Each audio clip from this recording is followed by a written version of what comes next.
মানে ডক্টর ইউনূস স্যারের সরকার ক্ষমতায় আসার ঠিক 2 দিন আগেই যখন কথা বলা হচ্ছে, আমার তখন থেকেই ভালো লাগেনি। কেন ভালো লাগেনি?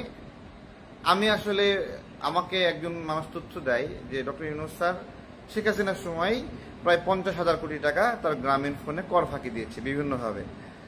তো ওইটা আমি খুঁজতে খুঁজতে অনেকগুলো নিউজ পাইলাম, তথ্যসূত্র পাইলাম, বিভিন্ন মিটিং এর রেফারেন্স পাইলাম।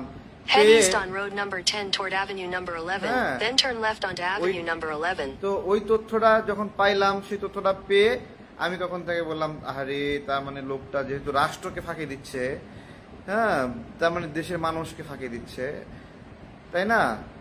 তো তখন আমার খারাপ লাগছে, চুপ করেছিলাম। কিন্তু যখন দেখলাম যে সে ট্যাক্স বাড়াচ্ছে, তখন আমি নিলাম যে সে নিজে ট্যাক্স ফাঁকি দেয় এবং নিজে ট্যাক্স থেকে বাঁচতে চায়, নিজে 666 কোটি কর মাফ চায়।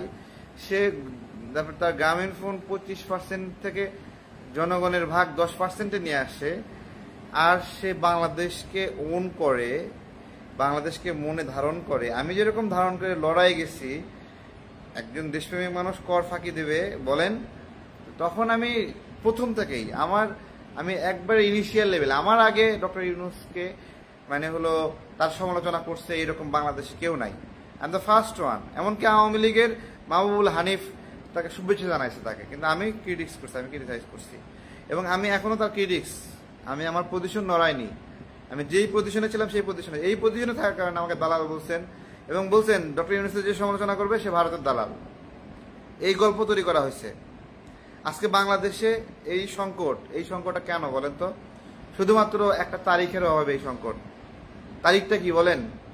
নির্বাচনের তারিখ যদি ঘোষণা করা হতো তাহলে আজকে এই সংকট হতো না।